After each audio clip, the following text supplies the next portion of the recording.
And there's that. Why? I have literally been testing this the entire time. Why on earth did it stop working? Honest to goodness. Okay, let's try that shit again.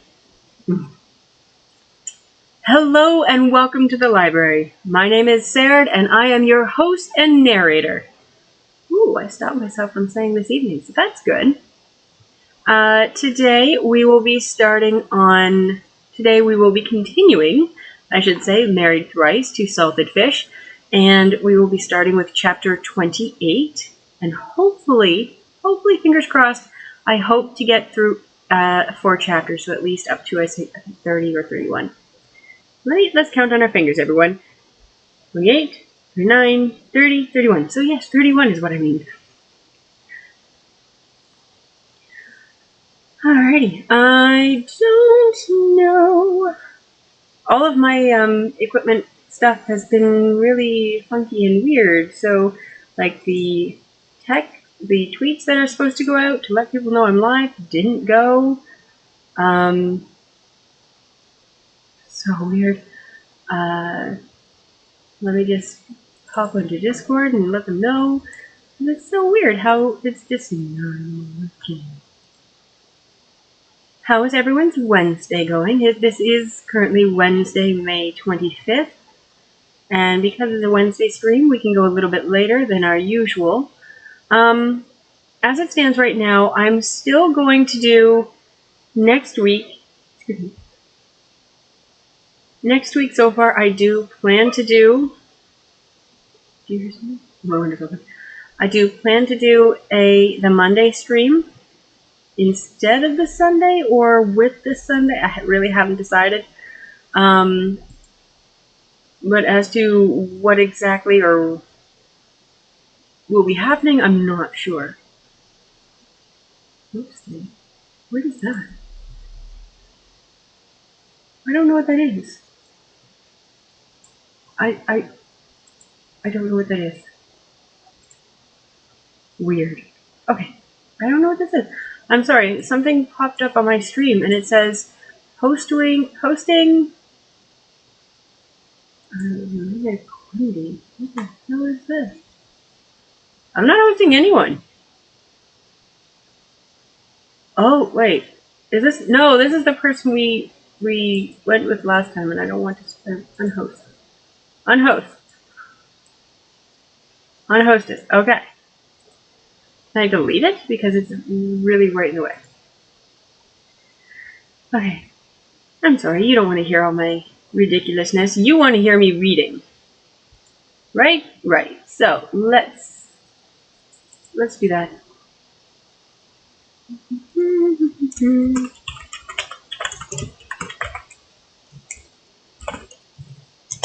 Here we go. And for that. Alrighty. Hi, I just want to wish you a stream. Can't stay and eat. Oh my goodness! Read on. Can't hear because the sound is off? Oh. Well, you can't hear me, or I can't hear. Good evening, Books. Hello, how you doing? Atkinson, are you the frick okay? Blah, blah, blah. Are you having a heart attack? Is it a panic attack? What is going on? Are you okay? Holy goodness. Oh, okay. Let me put it in here. Are you okay? There. I guess I don't know. Keep us posted. Yes, absolutely keep us posted. But Jesus. Okay. So, as I was saying, I really want to get I want to get through 4 chapters if I can. Because I feel the pain coming. It's going to be coming in these next few chapters. If I ever actually get some help, I will be. Just a second. Oh, that's not how you spell that.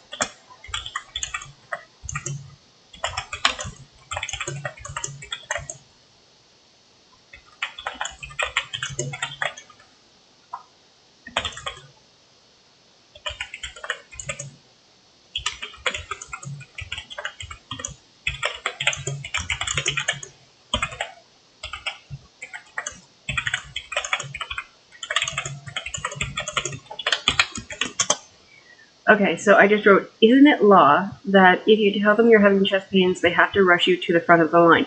That's what it is in Canada. So I don't know if it's different. But I'm assuming it must be different. I can remember I was in the ER waiting to be seen. I had fallen pretty good. And so I was waiting in the ER to be seen, and a gentleman came in, and he looked a bad color. And he was holding his chest, and he was having a hard time breathing. And he went straight up to everyone kind of rushed him to the front of the line, go, go, go. And, go up and talk to the triage, and they talked to her, and they immediately got him in a chair and through. I've been triggered. Oh, triaged, sorry. Different word. I've been triaged, but I'm not in a room, and I haven't been treated. They just ruled out that I won't die, so... Huh. Congrats.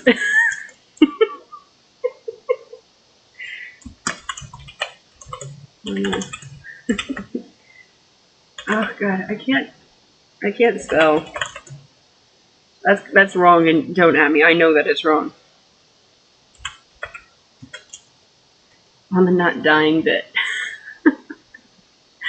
Alright. Yay, I'm a winner. You poor guy.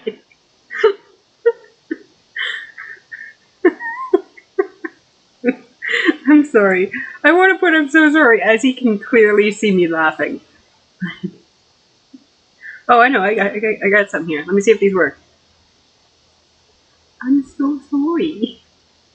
I'm so trying so hard not to laugh. There. That's the most I can give you. Okay. I hope you get a sticker. More doctors should get patient stickers. Ooh.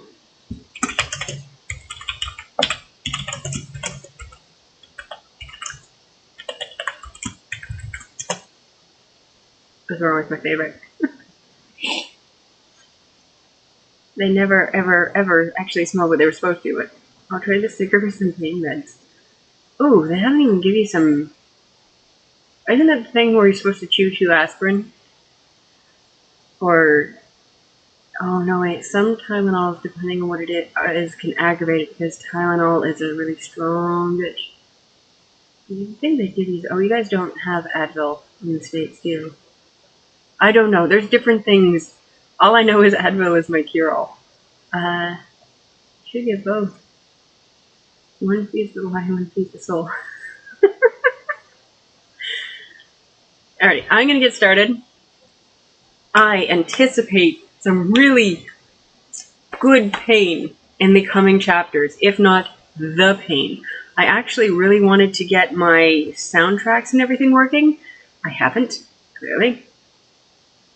Food feeds the belly. Food feeds the...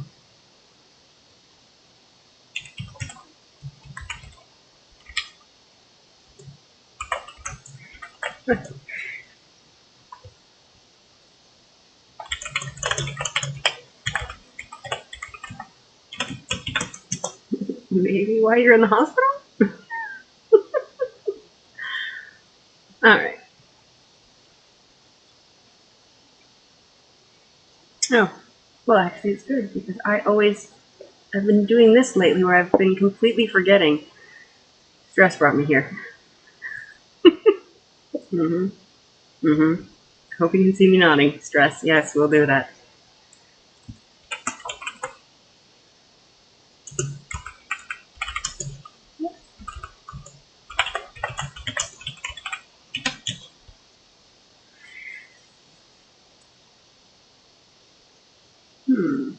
I wanted to ask about some things, but I don't want to stress Atkinson out.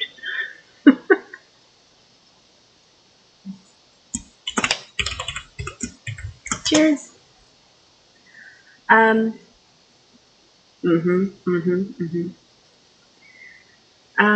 Okay. Books, are you part of that codex thing that all of the book reader people seem to be talking about?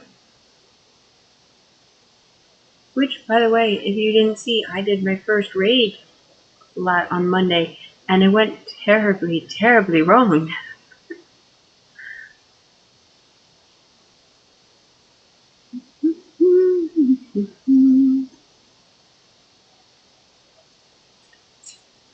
Alright. Let me get my Vaseline and we'll get started.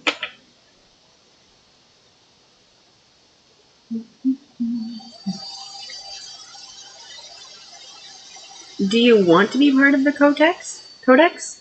Codex. The Codex? Do you want to be part of it? Are you thinking about it? Because I have some thoughts, but I'm not sure if I'm right in thinking.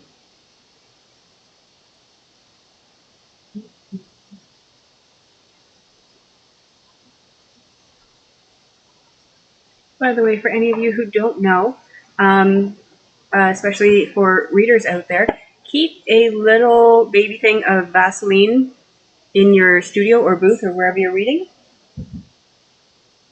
And before you stream, use a little bit of that on your lips. I don't recommend any wax-based lip chaps. Vaseline works best. Yeah, so I looked into for the Codex, I looked into what they have for their rules, and I did it just briefly, admittedly, so I don't have all of the facts. But what it looked to me was that they wanted you to include their logo and their watermark, their logo on your page and their watermark during your stream. They wanted it on there.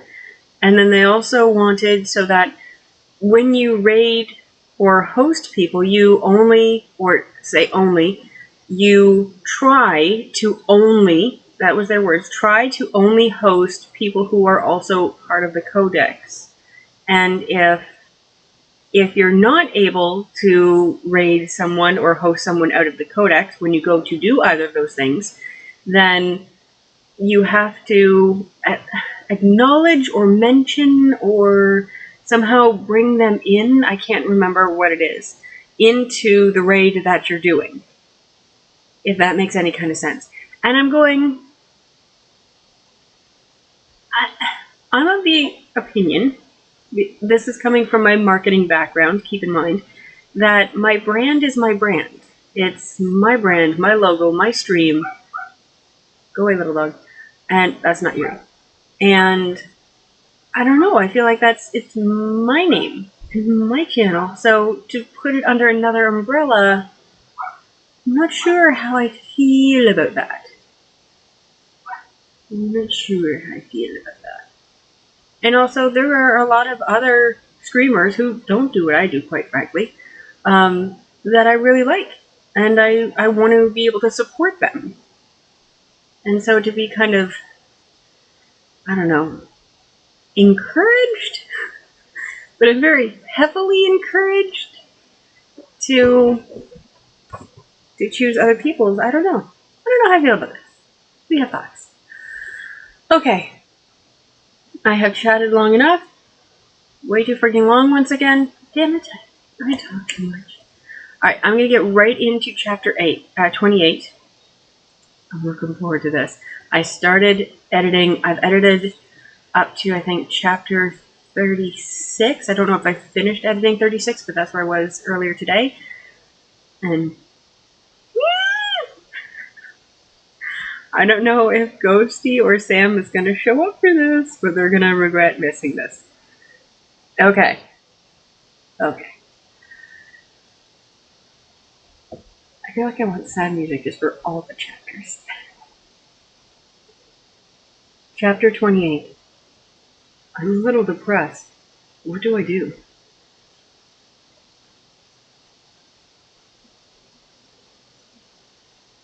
Oh, and I also want to talk to you. I made some more covers for consideration.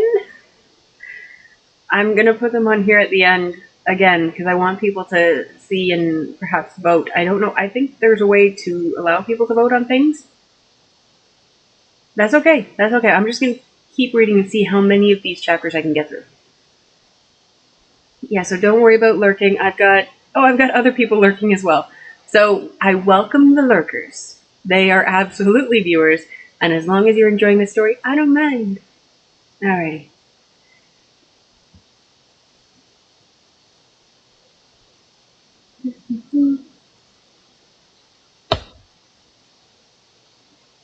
Lurking. Chapter 28. I'm a little depressed. What do I do? Father Lin knew that his eldest son must have something important to be bringing his husband home at this time. He took the both of them to the study. Lin Qingyu waved at the servant who served the tea to withdraw, then took out a porcelain bowl from his sleeve. He handed it to Father Lin. Father, do you recognize this fragrance? Father Lin uncorked the bottle and gave it a sniff. He said after some consideration, This fragrance is dignified, heavy and strong. It lingers. It's almost like the Feng Chu Hong, unique to Fengyi Palace. Father Lin, as the Panyan of the Imperial Hospital, although his official position wasn't high, he was still counted among the Emperor's inner ministerial circle. He personally looked after the Emperor and the Empress's health. Every 3 days he would go to the Fengyi Palace to examine the Empress's pulse, so he was quite familiar with the smell of Feng Chu Hong. Lin Qingyu smiled helplessly. It's only almost like. Wancheng said, It turns out that you've been busy trying to recreate the incense used by the Empress. But you've only been in Fengyi Palace for how long? It's already pretty good to be able to recreate it almost perfectly. Lin Qingyu shook his head. Not enough. Incense and medicine have a lot in common. Okay. Incense and medicine have a lot in common. He should have been able to do better. You're too demanding on yourself. You can go easier on yourself a bit. Wancheng urged him. If your demands on yourself are just enough to get by, why then, that'd be no different from living free of all anxieties. Lin Qingyu coldly swept his eyes away. Must you really spout your nonsense on me right now? Wancheng smiled and said, All right, I was wrong. Don't glare at me in front of father-in-law. You're making me look like I have no status in this household. Father Lin watched the two of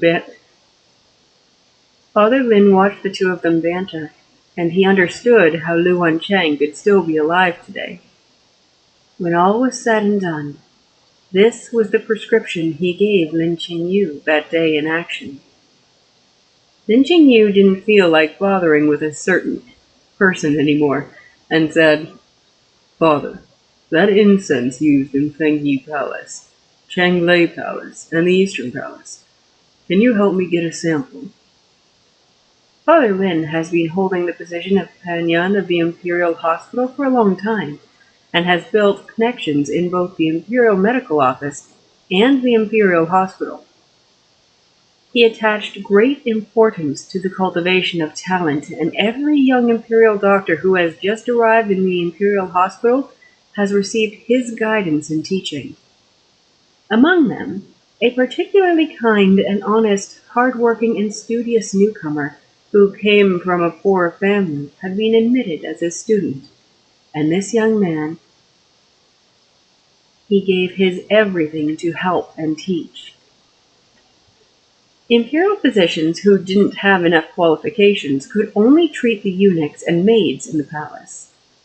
His apprentice, because of his good medical skill and good temperament, was very popular among the maids and eunuchs of the palace. He may be able to get what Lin Qingyu wanted from the maids of the 3 palaces. Maybe I can give it a try, Father Lin said. But what do you want these things for? Father Lin has been cautious and conscientious all his life. If he knew that his eldest son and son-in-law were plotting to kill the crown prince, he wouldn't be able to accept it. Lin Qingyu also didn't want to involve his family in this, so he just said, I have my uses for it, so father shouldn't ask. Father Lin looked worried. Qingyu, no matter what you want to do, the affairs of the palace aren't things that we can get involved with. Lin Qingyu smiled. Father, don't worry. I know not to overstep my bounds. His bounds were very simple. Just Xiao Cheng's life. Father Lin nodded and turned to Wancheng. This is such a rare meeting with young Master Hou. Would you allow me to examine your pulse? Wancheng stretched out his arm, presenting his wrist. Thank you, father-in-law. Whenever Father Lin diagnosed his patient, he never let his emotions show on his face. While Lin Qingyu waited patiently, he felt a little nervous and apprehensive, for no good reason. In truth, he knew in his heart that given Wancheng's present condition, no matter how superb his father's medical skills were, it was only a matter of more or less time. He didn't need to be nervous. No matter the result, it was all within his expectations. Lin Qingyu forced himself to calm down. When his father took his hand back, he calmly asked, Father, how is he? Father Lin looked at Lin Qingyu meaningfully. Did you give the prescription I gave you? Yes. I replaced the more toxic tiger wolf medicine with the relatively mild kudzu wine tuber, and pseudo ginseng. The impact shouldn't have been too big. Kudzu wine tuber and pseudo ginseng are good medicines, but if you mix them with the rest of the herbs, I'm afraid. Father Lin paused for a moment, but didn't go on. Wancheng cast a resentful look at Lin Qingyu. Even father-in-law knew about his impotence. This wasn't just a little embarrassing.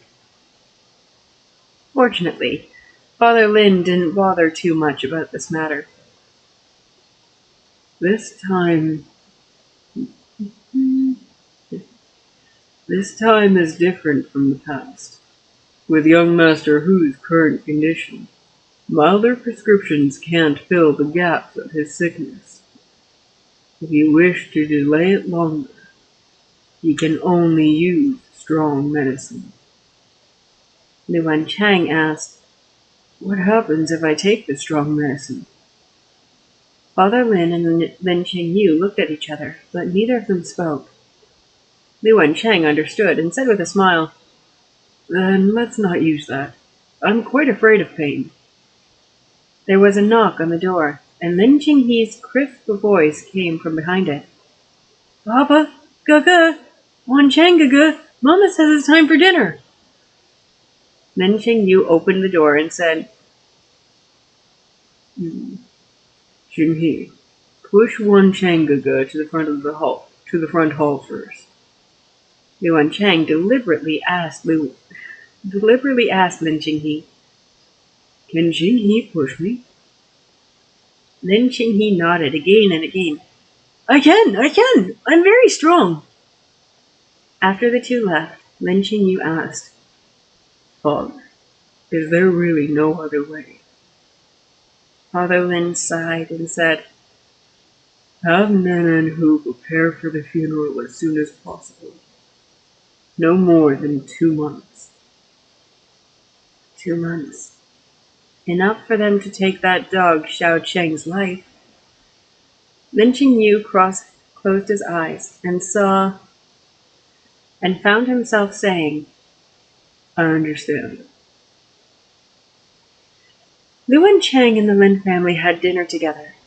Mother Lin was worried about her sickly guest and specially ordered the cook to prepare a lot of light and easy-to-eat dishes.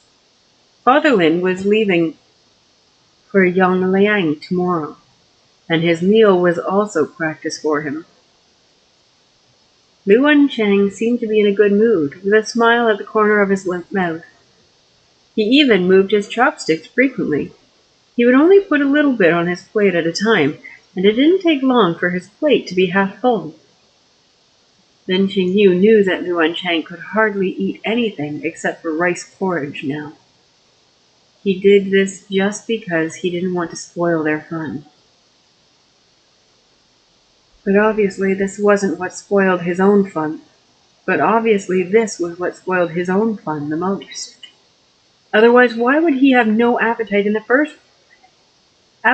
face of a brunch of his favorite dishes? During the meal, Father Lin mentioned about his student in the Imperial Hospital. I have asked the servant to go to his house to deliver a message, asking him to come to the house tomorrow. If you have any orders, just let him know. Then Qingyu nodded and said, All right.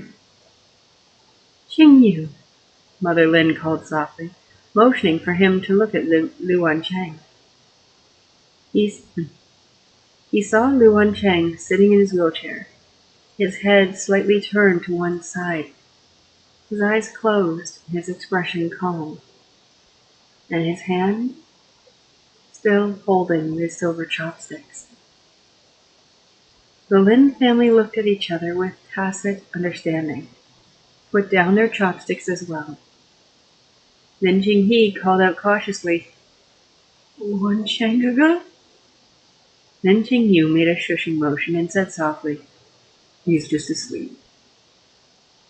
It was only after being tired out from the carriage ride from the Nan'an mansion to the Lin residence, topped off with a long discussion, that Wancheng could fall asleep in the middle of the family reunion.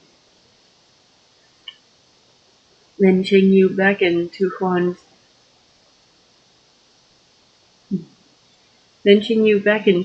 Tong and Hua Lu. Take young Master Hou back to the room to rest. Hua Tong asked, Young Master, to which room should we take him? Lin Qingyu was taken aback. Mother Lin said, Qingyu, your room has been tidied up. Would young Master Hou be staying in a room with you, or... Lin Qingyu hesitated for a moment, then said, Let him stay in the guest room. In the Hou mansion, there was a reason why he wronged himself by sleeping on a Lu Han in the same room as Wancheng. Now that they were back in his home, they naturally didn't need to sleep together anymore. As for the reason why he was willing to sleep in the same room with Wancheng, at first it was to shut Liang Xi's mouth, and then it was probably because he got used to it and was too lazy to move out. He had unexpectedly maintained such a bad habit for more than a year. Then Qingyu and Hua Tong and Hua Lu watched over Wancheng in the guest room, while he rested in his bedroom. Do that one again. Then Qingyu had Hua Tong and Hua Lu watch over Wancheng in the guest room, while he rested in his bedroom. Since he could remember, he had slept in this bedroom, until he put on his wedding robes and married into the Hou mansion. The room was clean and spotless, and the furnishings were exactly the same as he remembered, but he kept feeling that something was wrong. If there was a screen with mandarin ducks playing in the water between the bed and the Lu Han. Then Qingyu stopped himself from thinking about it any further. He blew out the candle and fell asleep by himself. Early the next morning, Father Lin bid farewell to his wife and children and set off for his trip to Yongliang, escorted by several of the Gu family's guards. No one went to wake Wancheng up, but Wancheng woke up by himself, even earlier than Lin Qingyu. He paid his respects to Father Lin alone, and then together with the Lin family saw Father Lin off to the carriage. Lin Qingyu asked, "Why did you wake up so early?" "I think it was because I slept early yesterday," Wancheng said leisurely.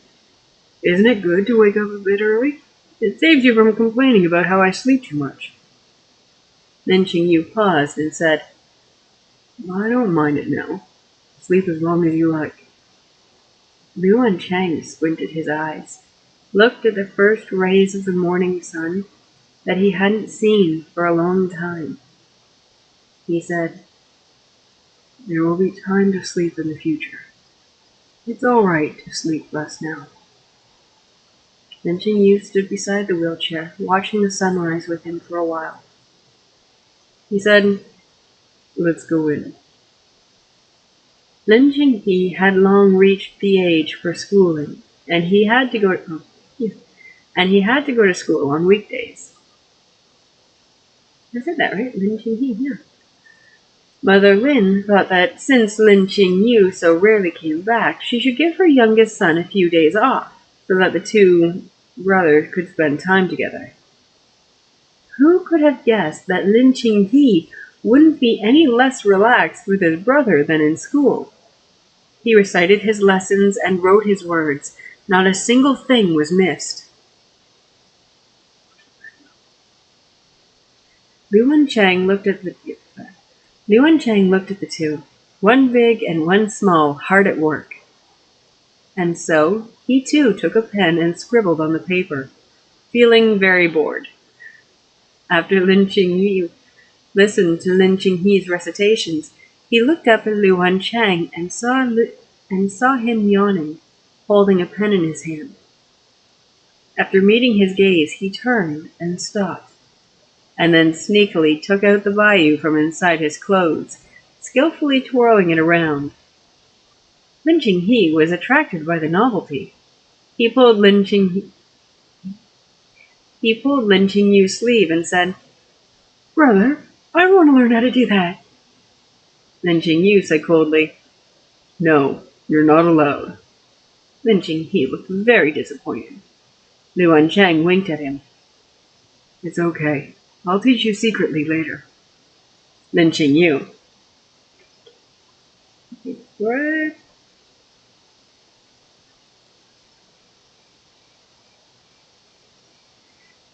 I think that's a good phone for crickets.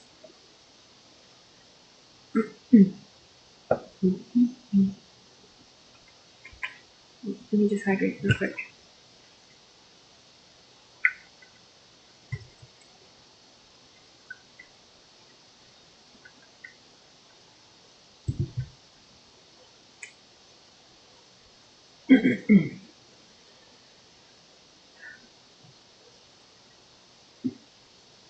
Not long after, Mother Lin ordered her Momo to deliver to them a message, saying that she had made a few snacks, and she asked the three masters to come have some before they continued to work hard.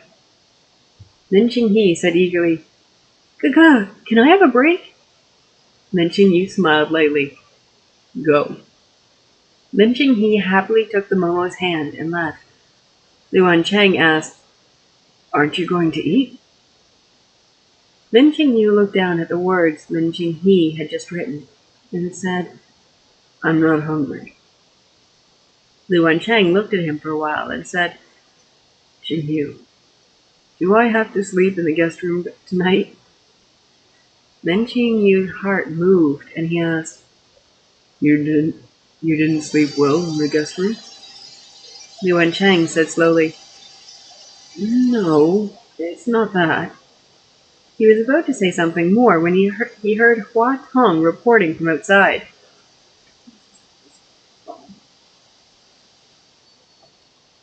Sorry.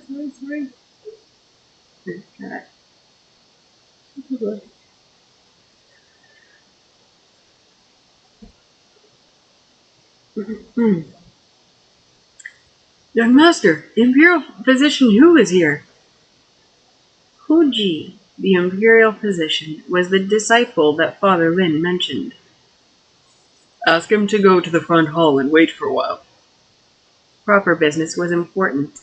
But Lin Qingyu didn't forget that it was about time for Wancheng to drink his medicine. Wancheng, take young Master Hou back to his room to drink his medicine. Wancheng looked at Lin Qingyu's rapidly receding back, a complicated expression on his face. Huatong walked up to him and said, Young Master Hou, let me push you back to your room. Wancheng was silent for a long time. Suddenly, he smiled and whispered, Wancheng, what should I do if I'm a little depressed? Wancheng, what should I do if I'm a little depressed? Huatong said, puzzled, Why is young Master Hou depressed? Wancheng thought about it for a while and said, not quite sure. It seems because I'm the only one who isn't used to it. I don't know what that means. I don't know what he means by I'm the only one not used to it. Say goodbye? Yeah. It seems I'm the only one not used to it. Maybe the only one not used to it. I don't know. I'm not sure. I'm not sure what he means by that. What you mean? What's your feelings? Your feelings, you know? Nobody gets my references. That's fine. I don't care.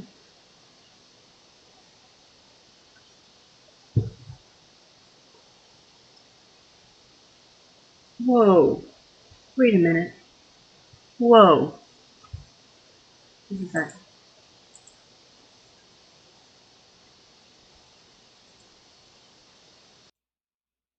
Are you shitting me right now?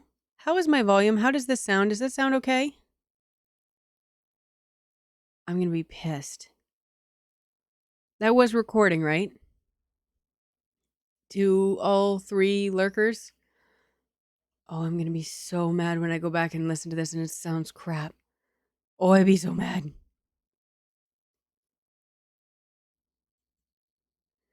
Calling all lurkers.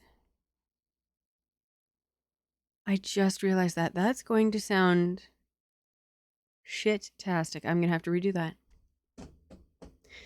Well, at least I noticed it eventually, I suppose. Alright, well, there's nothing I can do about it now. I'm so sick of having to redo chapters because the freaking. That's irritating. That's irritating. I'm ingy. Okay.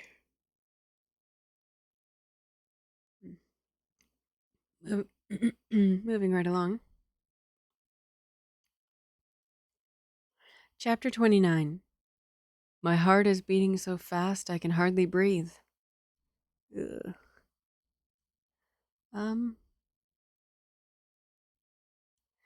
Yeah. Okay. Okay. We got another choice. Lin Qingyu met his father's disciple, Hu Ji, in the front hall of the Lin residence. Hu Ji came from a poor family. When he was studying in the Imperial Medical Office, he could only afford to eat 1 meal a day. Once, when Father Lin had gone to the Imperial Medical Office to give a lecture, he ran across him hiding in a corner, desperately gulping down water to stop his hunger. Having pity on him, Father Lin found him a job cleaning the library. With this little money, Hu Ji was able to. Yeah, that's what it's reminding me of that anime.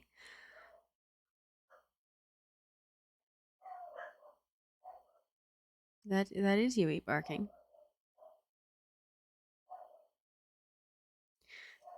Please excuse me while I go see why the baby's barking. One moment.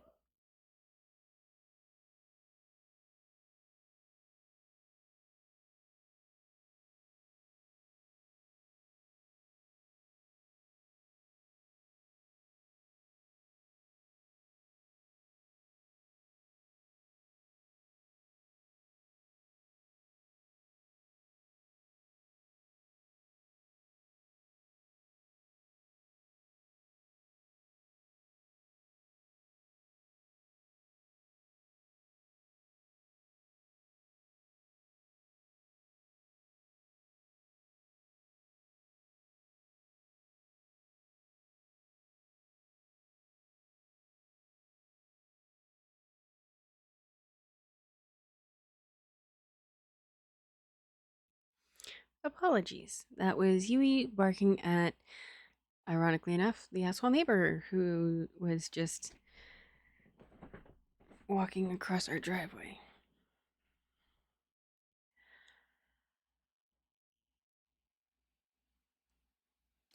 Oh, excuse me. With this little money, Hu Ji was able to complete his studies afterwards. Sorry, do that again. With this little money, Hu Ji was able to complete his studies.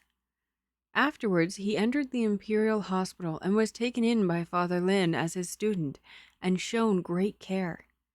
To him, Father Lin was a tantamount to a second parent. Shouldn't it be third parent?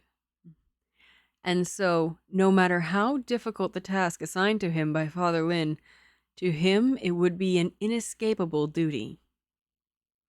After exchanging greetings, Hu Ji took out 2 incense boxes from the medical box.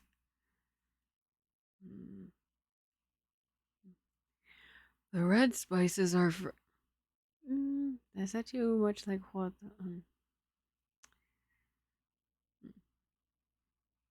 I want someone mousy, so I keep thinking of Wen-Ning. The red spices are the Feng Chiu Hong used by the Empress. The brown spices are the Sheng Shai. No. CH. I think that's a T sound. Let me see here. Oh, Guko Sensei.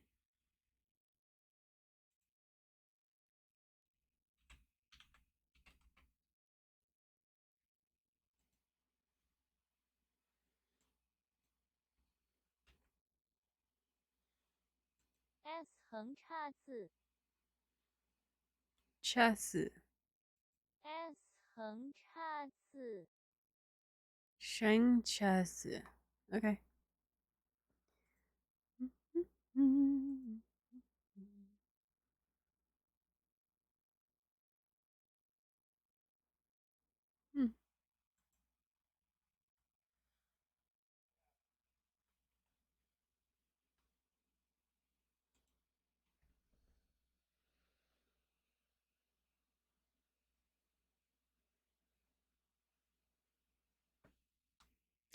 That was so flippin' weird.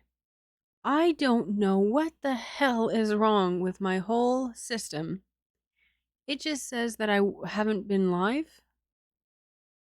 And now I refresh the page, now it says I don't know what's going on. It's so frustrating. I have no idea what is happening. Why it's glitching like this. And it always does this. I'm having such shitty luck with it. I'm gonna keep going. All I know is that at least this records for YouTube. That's all I know. So if anything on here happens where it goes down, or you want to find out what the hell, if Twitch kicks me off again, or if it stops streaming for some ungodly reason, it's over on YouTube. Just FYI. The brown spices are the Sheng Chazi. Yeah, Chazi, used by concubine Chen. As for His Royal Highness, the Crown Prince, he is not in the habit of using incense. Lin Qingyu took the incense boxes and smelled them one after the other. Dr. Hu, have you done any study on spices? Hu Ji said modestly, I know a little bit. What is your opinion on these 2 spices?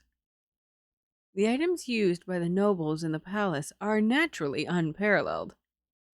Feng Qiu Huang can help one concentrate energy and calm the mind. It promotes health and soothes the nerves. Sheng Chazi has the effect of helping one reach enlightenment and stabilizes the blood. Both incenses are palace secret formulas. Without the emperor's explicit permission, no one is allowed to... no one is allowed to use it.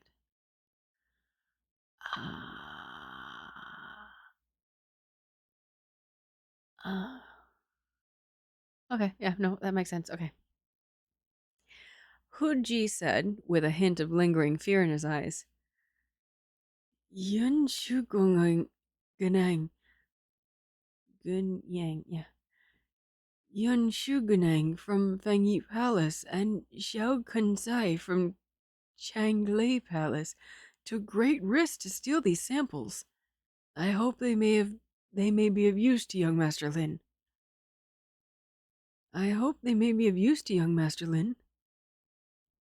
Lin Qingyu pondered for a moment, then asked, "Why doesn't the Crown Prince use incense?" Hu Ji said, "The Crown Prince experienced the battle for succession and witnessed the death of the third prince due to poisoning. And so, he is very careful about what he eats. According to the maids of the Shangxi Bureau, all meals in the Eastern Palace are prepared by the kitchen in the Eastern Palace. It never passes through anyone else's hands." "I see," Lin Qingyu said. "Thank you, Dr. Hu, for your hard work." Hu Ji said immediately, "Young Master Hu is very polite. The Panyan had provided me with the chance to rebuild. It is an honor to be able to share Master's worries." Father Lin has helped and rescued far more than just 1 or 2 people. Lin Qingyu himself also wondered how his parents, ever so kind-hearted, could give birth to a wicked person like him. Lin Qingyu found Wancheng in the guest room and showed him the 2 boxes of spices that Hu Ji brought. Wancheng asked, "Is there any problem with these 2 incenses?" "No, but in pharmacology, good medicine and good medicine can..." Oh, I see what he says. Okay. "Good medicine and good medicine can result in some highly toxic tinctures when mixed together. I think the same holds true for spices." Xiao Cheng wasn't like Liu Chaosong. As Hu Ji said, everything sent to the Eastern Palace must be strictly investigated. The livening up medicine he'd used last time wouldn't be able to enter the Eastern Palace.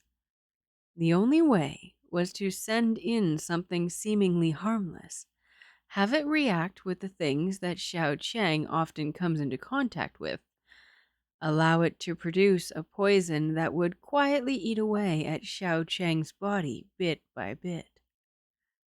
Wancheng couldn't help sighing when he heard these words. "Study well the sciences and you can travel fearlessly to any corner of the world. This is a truth since time immemorial." "Truth is useless." Then Qingyu pressed down lightly on the space between his brows. "Xiao Cheng doesn't use incense. Even if he does, what he sends won't make it into the Eastern Palace."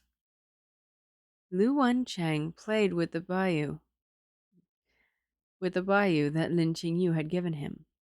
He said, "If you can't send things in, can you send people in?" The tacit understanding had gradually become stronger, and Lin Qingyu almost immediately understood what Wancheng meant. "We'll still need an opportunity for this to matter." Wancheng smiled and said, "I'll look into it for the opportunity, and you find the catalyst for the reaction. When husband and wife are of the same mind, they're a blade sharp enough to slice gold." Lin Qingyu's lips ticked up slightly. "Okay, that's right." He remembered something and beckoned Hua Tong. "Remove the luohan in my room and replace it with a small bed." Wancheng was taken aback. Qingyu? Lin Qingyu delivered the reason that he had thought of in advance. Given your current condition, a mishap may happen at any time. You can't be left without someone watching you. Hualu is a girl, and propriety limits her, while Huan Tong is not meticulous enough in his work.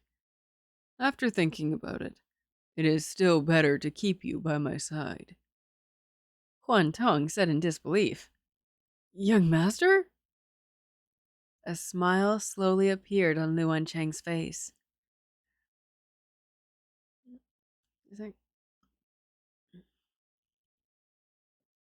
Looking at Lin Qingyu, his eyes appeared as pools reflecting a spring scenery.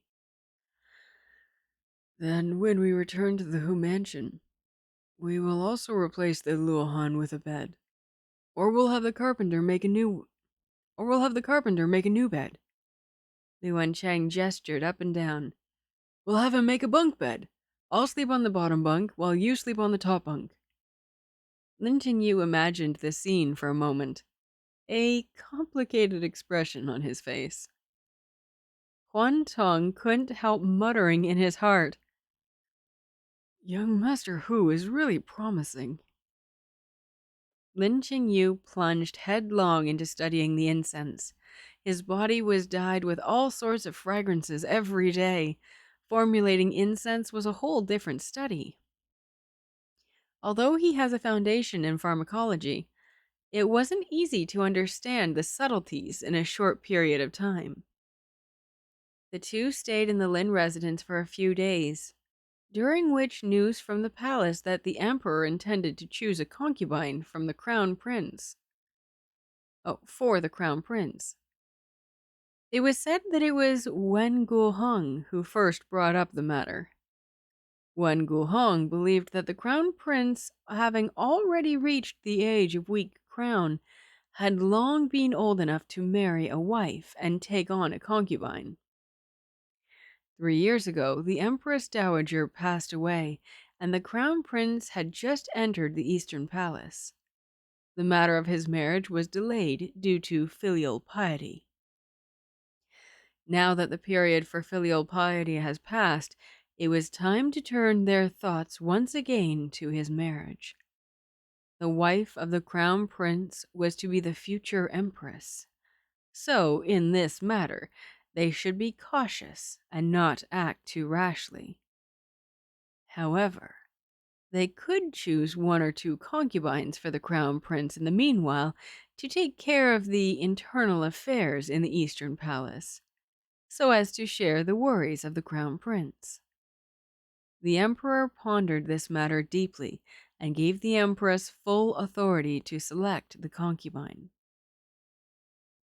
Although she is only a concubine, she would still be the crown prince's first concubine. Although she is only a concubine, she would still be the crown prince's first concubine, giving her great status. In the future, she would at least be a guifei. Naturally, they couldn't simply just choose anyone. Her character, appearance, and family background must all be carefully considered. After some deliberation, the empress drew up a roster for the emperor to look at. Among them, there was included the name of Lu Nantao, the daughter of Nan'an Hou. The noble ladies on the roster each have their own merits.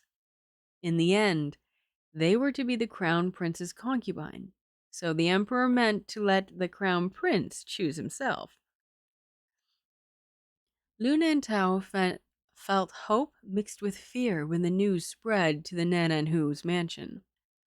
The happy thing was that if she captured the eyes of the crown prince, the hard times for her and her mother would come to an end. Her worry, though, was that she had already once crossed paths with the crown prince in Fengyi Palace, and the crown prince hadn't even spared her a glance. All his attention had been on Lin Qingyu. Wanting to stand out from all the other noble ladies was easier said than done.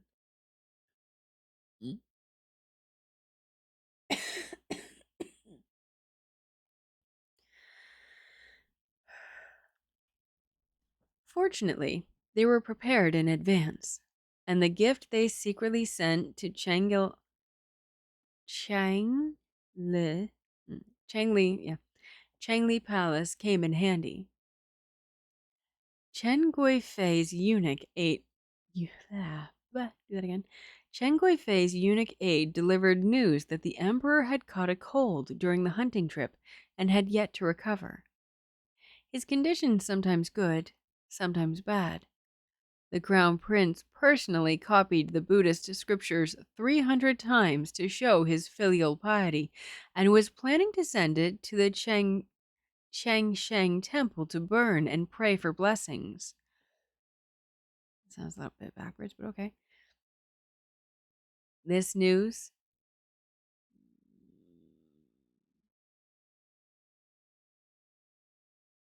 Okay, just a sec. This is convoluted. One moment.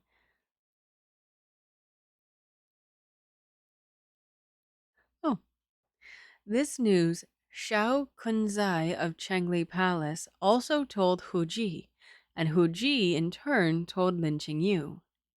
Once Wancheng learned about it, he immediately said 2 words: personal connections.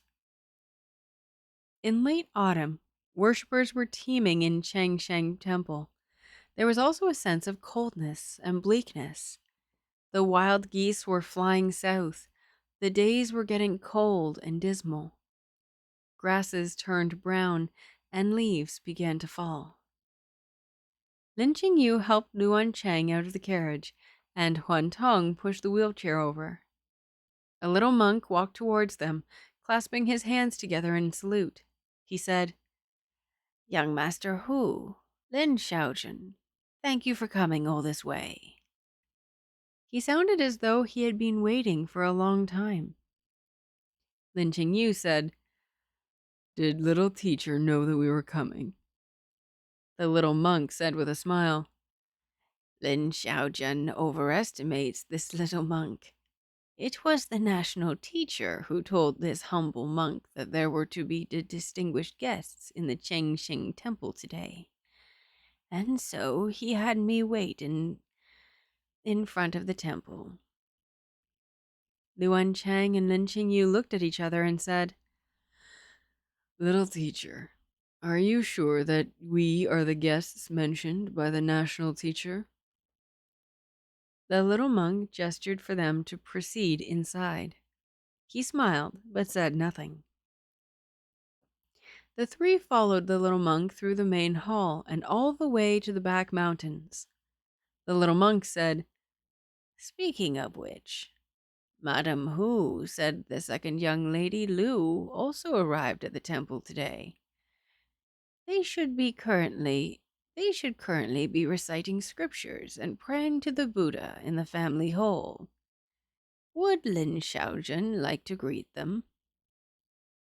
Lin Qingyu said indifferently, "It seems that young Master Hu is the only one invited by the national teacher." The little monk bowed. "I ask that Lin Xiaojun not blame this humble monk." Their reason for coming this time was for Shao Cheng and Lunan Tou's autumn wind dewdrops. Lin Qingyu didn't want to disrupt the plan because of the national teacher's sudden appearance. "Wancheng?" Wancheng said, "Go ahead. I'll go see what this half-immortal Shu is up to." After separating from Lin Qingyu, the little monk brought Wancheng and Huan Tong to the door of one of the monks' quarters. "Young Master Hu, please. Patron Hao Tong may wait in the sorry. Give me.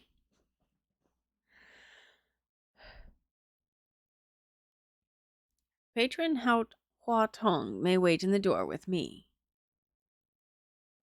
Sandalwood incense was lit in the room, and the smoke rose in spirals. The Daewoo's national teacher, Zhu Junyan, stood with his hands behind his back. He had about him the aura of a transcendent being. I cannot remember what voice I gave this guy. Young Master Hou. Zhu Junyan turned around and looked at him with an elegant smile. Long time no see. I trust that you have been well since we last met. You trusted that I've been well. Wancheng laughed. Does the national teacher think I look well? Young Master Hou has indeed lost a lot of weight compared to the Qingming last April. So I asked the national teacher, please get to the point. The time of one who is terminally ill is extremely precious, and I don't want to waste it on meaningless things. Zhu Junyan smiled and said, Young Master Hu's frame of mind seems to have changed a lot. The last time I saw the young Master Hou, what I saw was a person who had transcended life and death. Someone who wouldn't mind spending some time to talk with me. Because he now had someone and something he cared about, time had also become meaningful. At the very least, he couldn't die before Xiao Cheng. Wancheng smiled. Then I shall be taking my leave. Zhu Junyan immediately said, Wancheng's fate. This time, this 8 characters. No matter how many times I calculate it, the result says that his life will end in the 12th lunar month of this year. He shook his head and sighed. It is a pity. Wancheng looked at Zhu Junyan for a long time, as though he wanted to see through him. It's written in the book that National Teacher Zhu possesses some real ability in learning. Oh? Zhu Junyan raised his eyebrows slightly. Dare I ask, young Master Hou, what are you talking about? Wancheng didn't answer. He pushed the wheelchair to the desk, took a pen, and wrote 10 characters on the paper. Then, let me ask the national teacher to help me calculate again. After half an hour, Zhu Junyan personally pushed Wancheng to the back wing and sent him back to Lin Qingyu. Just as he was about to withdraw, Wancheng stopped him and asked, Regarding the things National Teacher has said just now, how certain are these things? Zhu Junyan said ambiguously, If the will of heaven doesn't change, then it's 100%. If the will of heaven wishes to change, then what can I do? Wancheng smiled and said, As expected of the national teacher, your words bring more enlightenment than endless days of study. Which means not at all. Zhu Junyan left with a smile. Lin Qingyu asked, What did he tell you? Wancheng hesitated for a while and said, We'll talk about it later. What about Liang Shi and Lunan Tao? Wancheng saw someone approaching from a distance and abruptly interrupted Lin Qingyu. Qingyu, you must hate Xiao Chang a lot, don't you? Lin Qingyu gave him a strange look. Is there a reason you're asking? Wancheng smiled a little shyly. Then, if you had to be kissed by a man, would you rather be kissed by Xiaocheng or by me? Just hearing the words by Xiaocheng made nausea rise in Lin Qingyu's stomach, and he looked at Lu Wancheng as though he had found him offensive. But thinking that Lu Wancheng didn't have long to live, he tried his best to put away his bad temper, and said as calmly as possible, "I choose neither." "Just choose one." Lu Wancheng wouldn't give up. "It's only if." Lin Qingyu didn't know what was so important about this question. Why Lu Wancheng was so insistent on having him say, "I choose you." "I'd rather die." Lu Wancheng whispered, "Qingyu." Fine, fine. "I choose you," Lin Qingyu reluctantly said. "Can you stop it?" Lu Wancheng didn't know where the strength came from, but he stood up from the wheelchair and said with a smile, "Remember what you said." As soon as he finished speaking, Lin Qingyu felt a tightness around his waist. Lu Wancheng had unexpectedly wrapped his arms around his waist. The familiar medicinal incense mixed with sandalwood penetrated his nose. Before he could react, he saw Lu Wancheng bowing his head, leaning in close to him. Lin Qingyu snapped back to his senses. He put his hands against the other's chest, trying to push the person away. But if he really did push him, Lu Wancheng might really just die. At this moment, Lu Wancheng whispered in his ear, "Someone's watching." "Someone?" Lin Qingyu understood. The strength behind his hands gradually weakened, and finally he changed what was to be a push into a hug. He closed his eyes while clinging to Lu Wancheng's shoulders with both hands. Long eyelashes swept across the tip of Lu Wancheng's nose. Itchy, his lips barely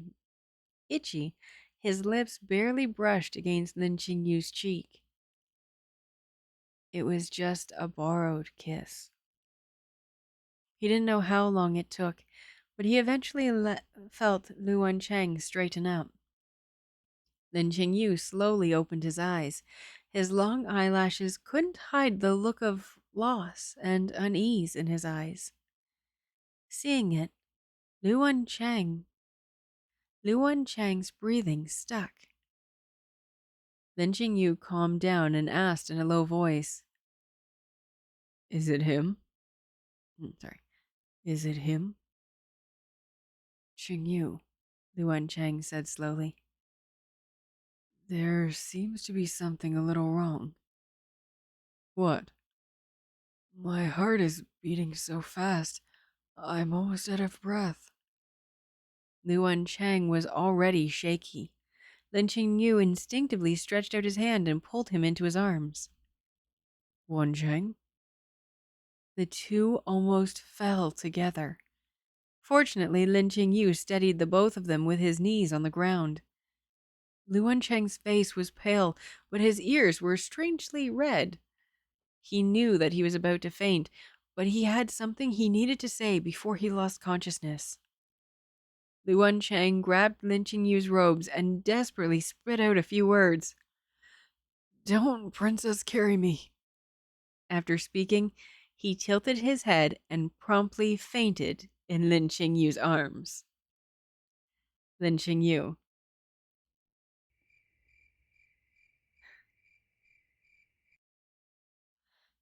Huan Tong had come looking for the two young masters. Seeing this scene, he thought that the young Master Hou was ill for the umpteenth time. With fire burning in his eyebrows...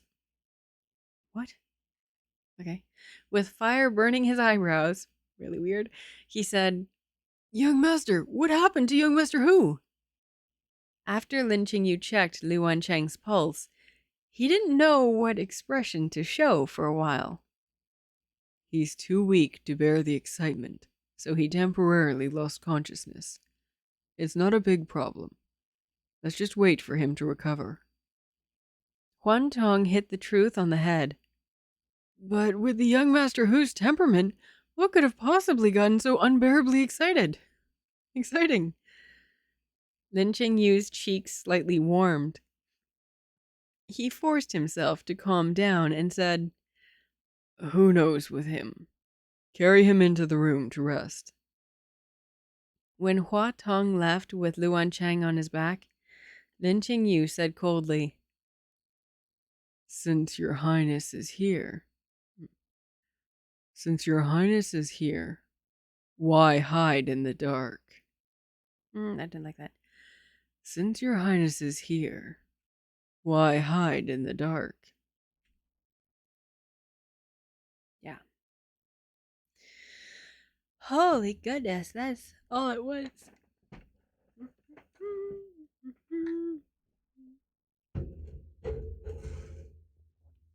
I have been saying that the pain is coming for a lot of chapters now. And this story... Anyways, this story has called me a liar each and every time. I honestly thought... I don't know why I thought, but I thought that the pain hit before chapter 30. I don't know why. That's why. I probably, when I was editing chapter 28 and I saw the conversation between Father Lu and Lin Qingyu.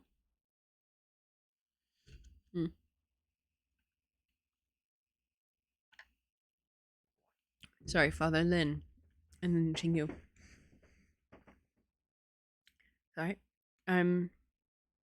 I have accessed one of my magic cough drops. I gotta move this thing here because this is really freaking bugging me. I'm moving these to page 2. Thank you.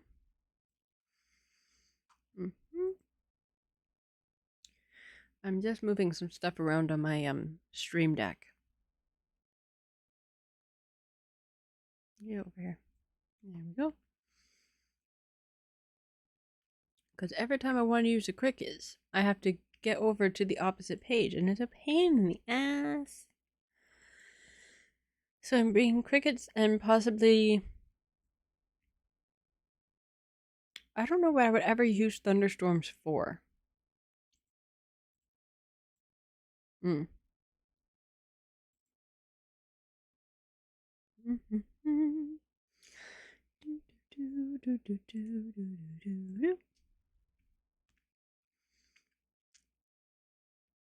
that makes sense. Sorry, I'm just moving some things around and also taking a slight break.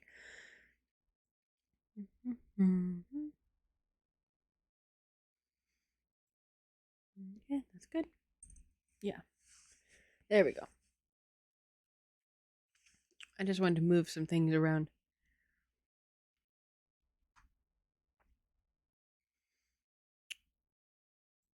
And I also completely forgot that you could see that. So that's a thing. All right, how long are we in here? Oh, we're only in for an hour and 22 minutes. And 22 of those minutes were me chatting at the beginning. So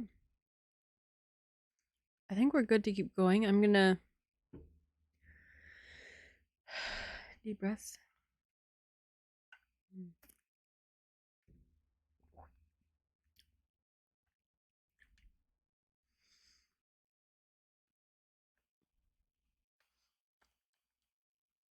One thing I really wish is that I wish this story were more popular so that we had some fan art. Because I know I want to get some emoticons, or not emoticons. Whatever. The emoji things. Wait. These things. I didn't know that did that. That's cool.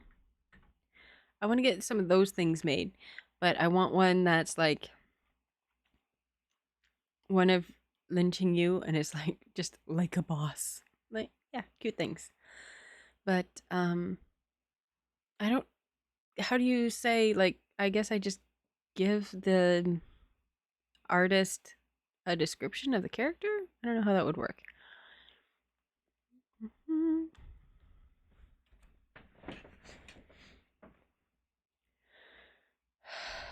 Okay. Very quiet tonight. I am so surprised how quiet the Wednesdays are. Let me just check over on Twitch.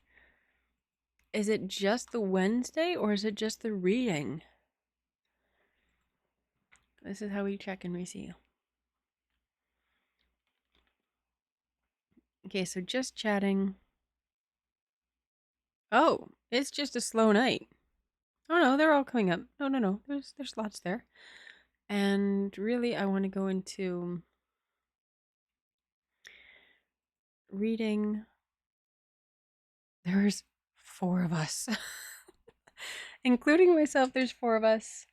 And I am the only English speaker. We have but 3 Portuguese. I'm wondering what time or day it is for in Brazil. I'm assuming it's Brazil. I cannot. Portugal. Not always. But yeah. I sometimes wonder if I would put this in just chatting.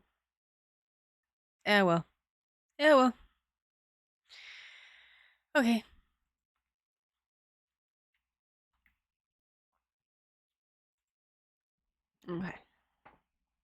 My levels are good. Everyone can still hear me. Oh, that's not a happy title. Oh, that's not a... You know what? I'm gonna get into crying now. Everyone get your... I'm honest to goodness getting Kleenexes. I predict the end of this chapter will end in tears. That is my prediction. I have no basis for it. Okay. Because I have no idea when he actually expires. Oh, I have a slight idea of when he actually expires. But I don't think it's not this chapter. So that's something.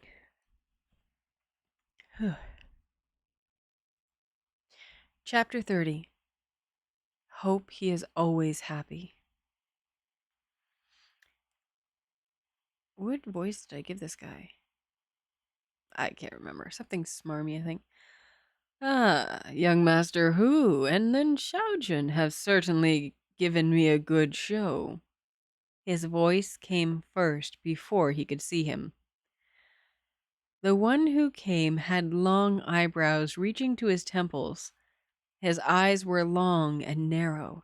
His thin lips appeared coquettish. He was obviously of a handsome and dashing appearance, but when coupled with the look on his face that seemed to say, "I know I'm handsome," it immediately became something hard to describe. Lin Qingyu had only glanced at him, and he had already had the urge to throw him into ice water to get rid of the greasiness. Lin Qingyu bowed in salute.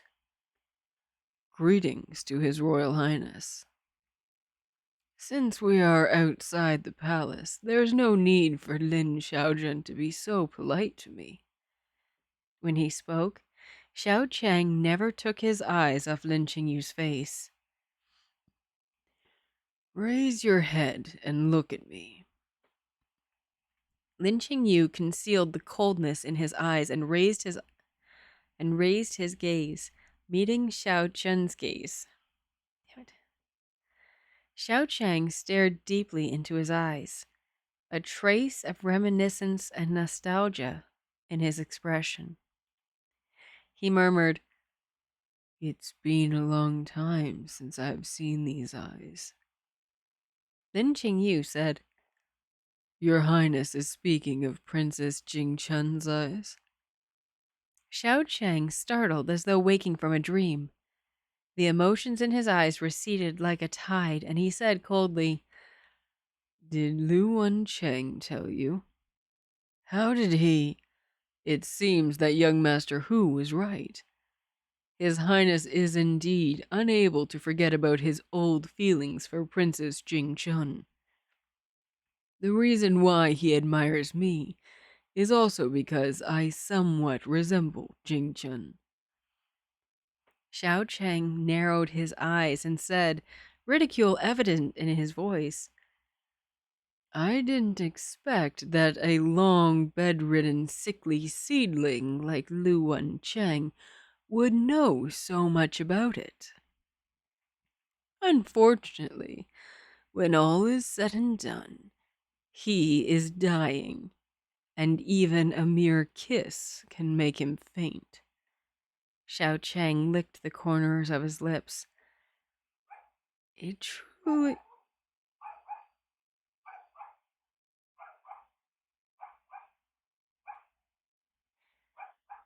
That is my neighbor's asshole dog. The asshole neighbor has an asshole dog. Give it a moment. It barks at wind.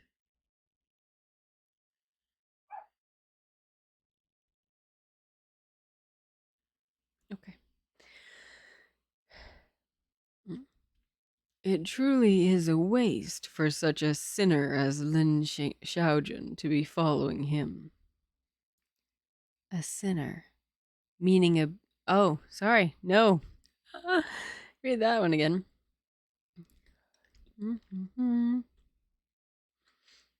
Sorry, I just have to move my lozenge over. Give me that.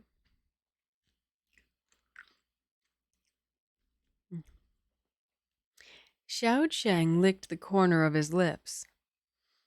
It truly is a waste for such a stunner as Lin Xiaojun to be following him. A stunner, meaning a beauty. It could be regarded as a kind of compliment, but when it came from Xiao Cheng's mouth, it only made him want to cut his tongue out and serve it with wine. A stunner, Lin Qingyu laughed. If I didn't have these eyes and this tear-shaped mole, would your highness still think I'm a stunner? Why should Lin Xiaozhen belittle himself so? Lin Xiaozhen's appearance is exceptional in the entire world. Even without Jing Shan, you have beauty enough to make people fall in love at first sight. Xiao Chang approached Lin Qingyu. He was tall and could completely shroud Lin Qingyu under his own figure. Little Qingyu, why didn't you drink the wine I gave you last time? Lin Qingyu tried his best to hide his surging malice. He took half a step back and said, I'm already married. Surely it must be inappropriate for His Highness to be seducing me like this. Seduce? Xiao Chang approached Lin Qingyu, his voice hoarse. Then, did I get you excited? More like it made my desire to poison and kill you so much stronger. Can this beast thing get out of my sight? Xiao Chang smiled the faint scent on Lin Qingyu's body. He pressed the tip of his tongue to the inside of his cheek and said, You smell so good. Lin Qingyu didn't want to stay for a moment longer. The marriage between me and young Master Hou was brokered by the Empress and bestowed by the Emperor himself. Your Highness is so disrespectful. Do you mean to hit the Emperor and the Empress's faces?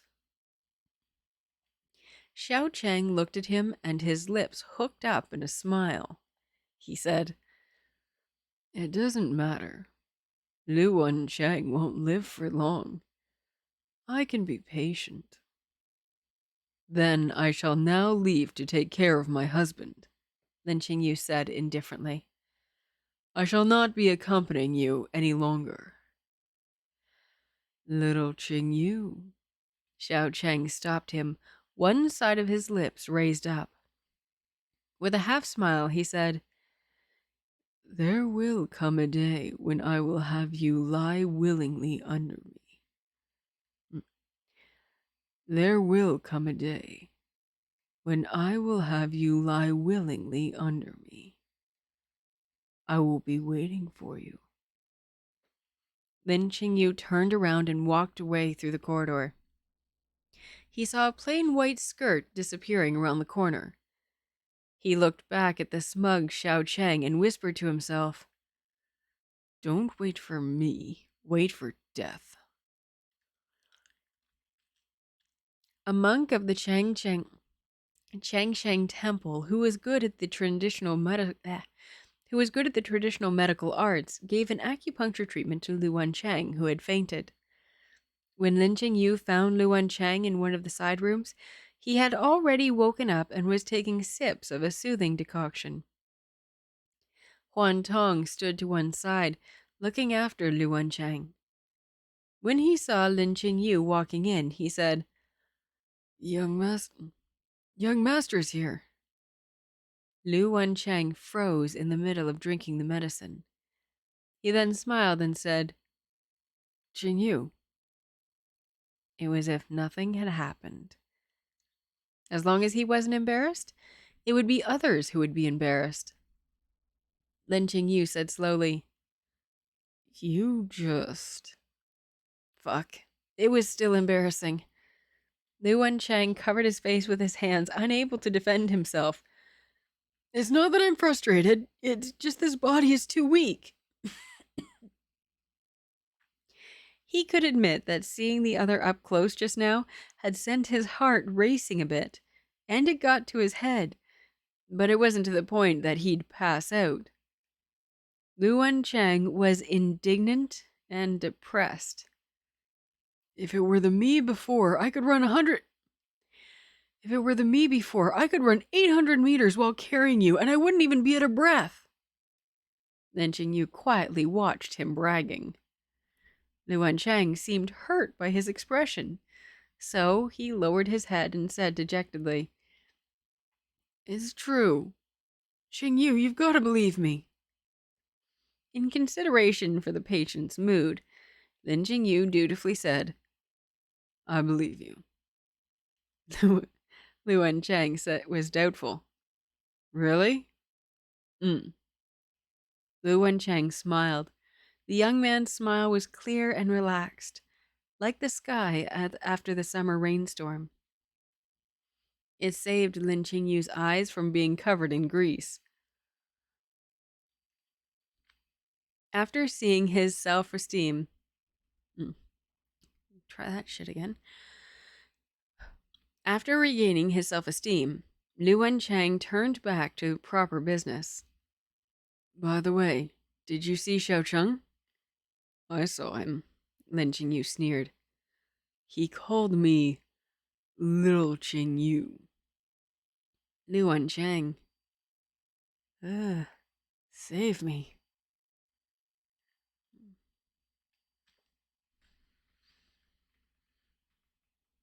I'm gonna hydrate and take a deep breath because I'm starting to get lightheaded.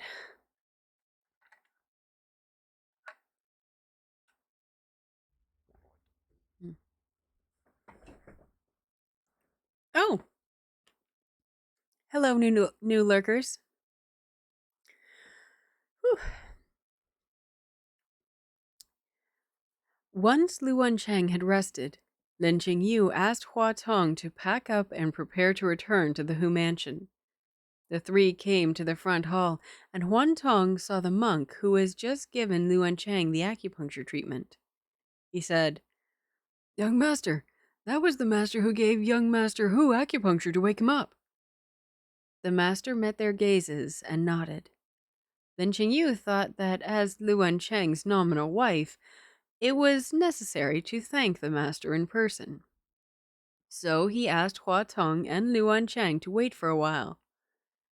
Lin Qingyu had heard earlier that the Buddhist doctors had their own set of traditional methods, comparable to those of ordinary doctors.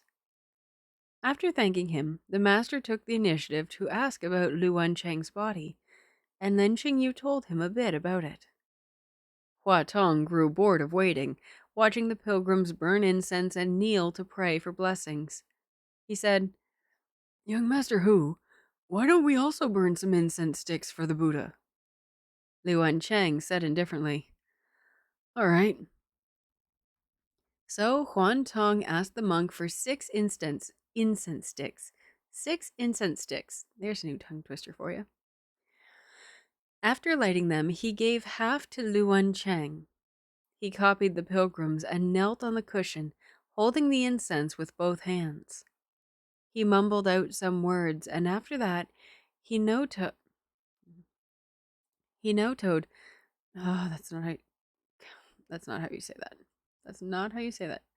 I always pronounce it no-toed, and that's not it. Google Sensei! I need your help. Help me, Google Sensei. Alright, I gotta switch these, and this, and that. Kowtowed. Kowtowed? What? No. Kowtowed. Are you serious? No, that can't be right.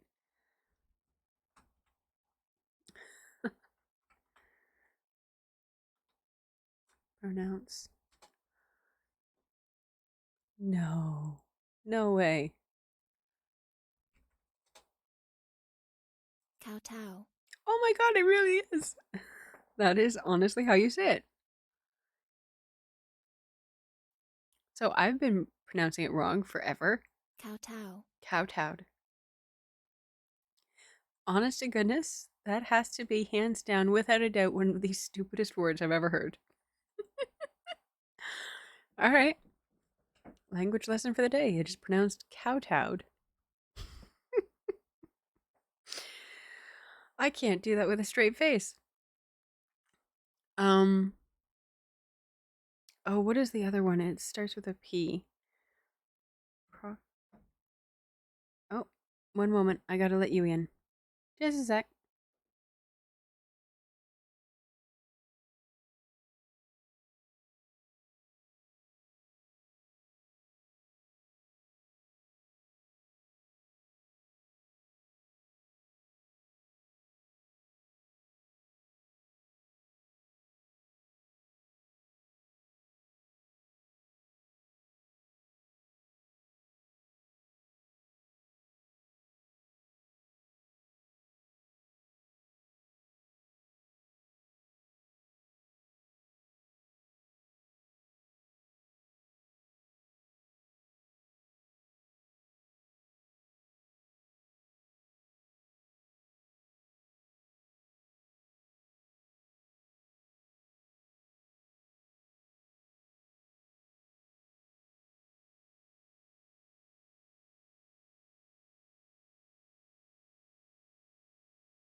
Sorry about that.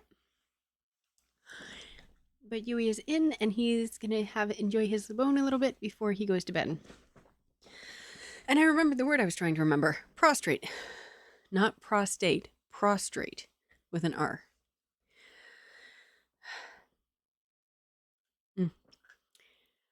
So please just ignore the crunching, because he's enjoying his cheese bone before bed. I think it's a little treat. He mumbled out some words, and after that, he prostrated. I gotta go at it. He no-toed. Kowtoed. What? What are you whining at me? Do you want me to hold it for you? I'll hold it for you. Here. I'll hold it, and you go ahead and chew. Okay. He kowtowed 3 times to the Buddha statue. He then inserted the incense into the incense burner. After doing this, Huan Tong patted his clothes and stood up. Seeing that young Master Hou holding the incense sticks carelessly,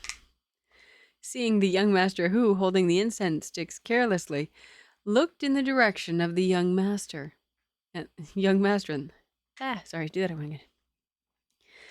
Seeing the young Master Hou holding the incense sticks carelessly, looking in the direction of the young master and the monk, he knelt once again.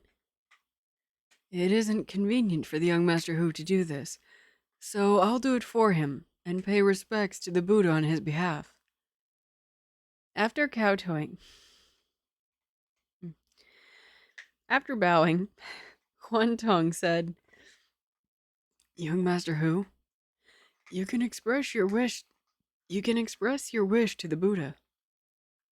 Wancheng looked back. Wish? Yes.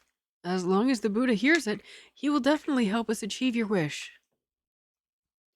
Wancheng, sitting in his wheelchair, looked at the golden Buddha statue above the hall.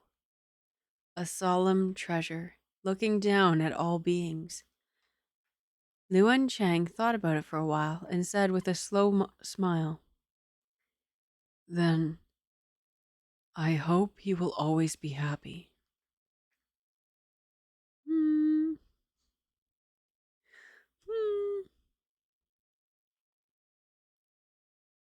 Sorry, baby.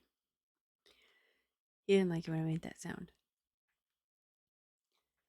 At the entrance of the Nan'an Hou mansion, just as Lin Qingyu's carriage arrived, Liang Shi and Lu Nantao's carriage arrived as well.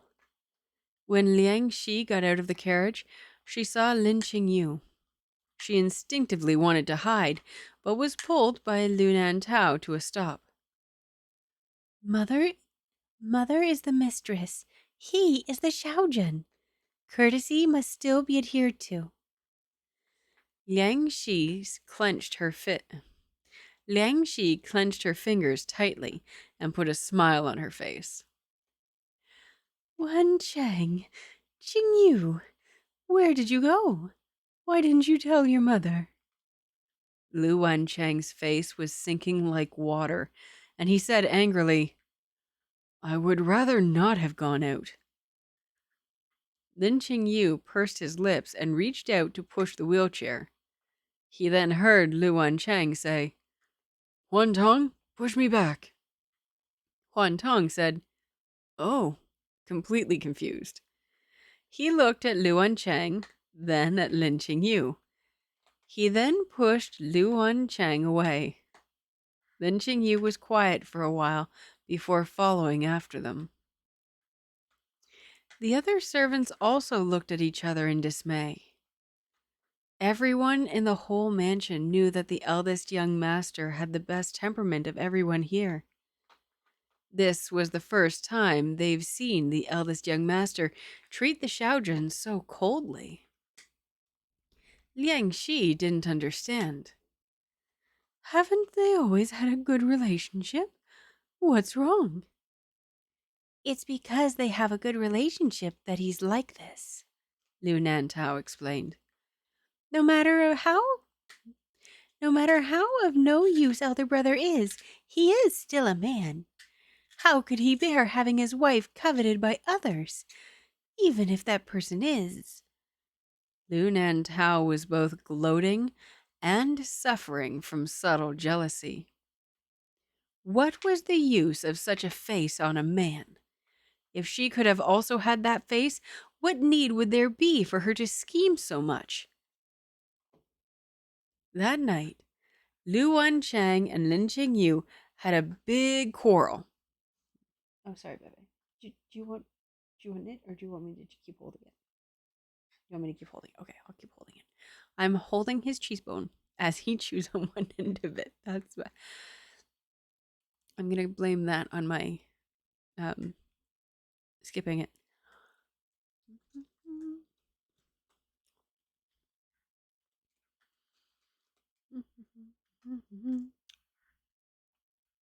That night, Lu Wancheng and Lin Qingyu had a big quarrel, throwing the Blue Wind Pavilion into chaos.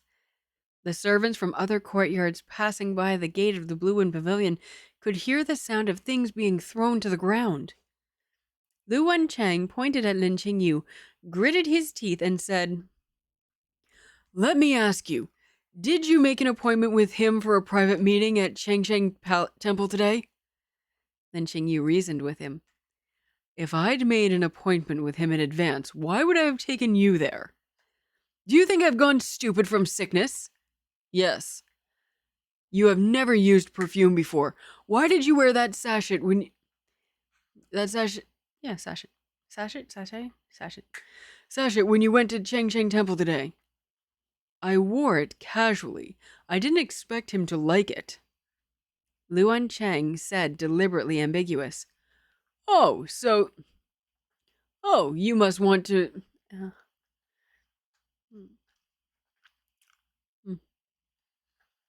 Oh, you must want to see me die sooner so you can choose someone higher up. Lin Qingyu said calmly, If you want to think that, then I can't help it. Wancheng choked. You! Lin Qingyu waited for Wancheng to say something back. Wancheng lowered his voice. You can't say that. Why? If you say that, I can't come up with a comeback. Then stop arguing. Lin Qingyu said with a wave of his hand, as Lin Qingyu said, and with a wave of his arm, all the things on the table were swept to the ground. Wancheng smiled. He picked up a vase off the shelf and was about to throw it to the ground when he heard Lin Qingyu say, That's a relic from the previous dynasty. Wancheng immediately put the vase back. Then that's your inheritance. After one night, the house was a mess. Hua Lu and a few of the maids spent a long time cleaning up. They then took out the rubbish that was cleaned up and discarded them. Among them was the sachet that caught Xiao Chang's attention.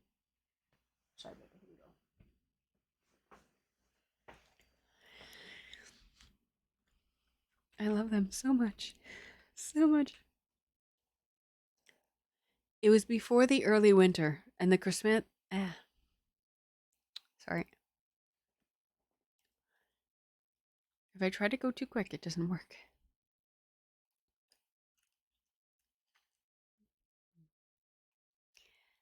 It was before the early winter, and the chrysanthemums were in bloom. The Blue Wind Pavilion was already using the charcoal braziers. You're not taking that out. No, that's your bedtime boat. Lay down. You're not going anywhere. It's bedtime.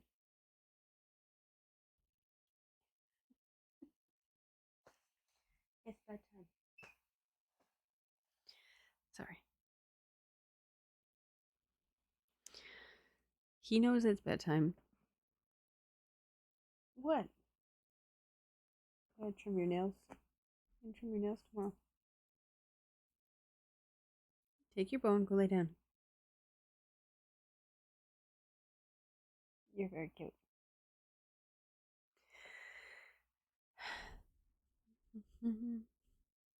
Turn this light down. I'm getting a headache.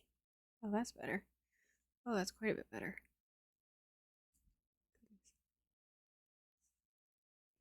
He keeps picking up his cheese bone. By the end, that's too big for his little mouth. And then walking to the door, just standing there crying. Like, let me out. It's not his actual cry. It's a, He'll do it again, I bet you. I don't know if you heard that. We're going to ignore him now. You can hear him. He's grunting. You just want to eat that in front of your sister to rub it in that you get them and she doesn't. Go lay down.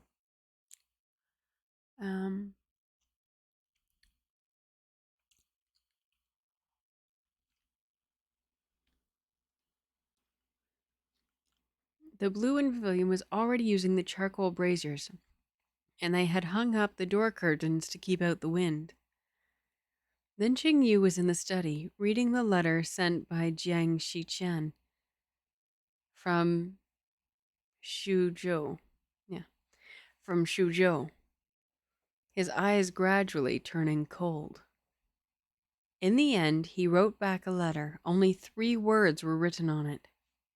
Continue to investigate. Young Master, Huan Tong rushed in. Young Master, who is... Oh, sorry, let me just... Okay, no, I said that wrong. I thought that was... Okay. I'm sorry, let me do this again.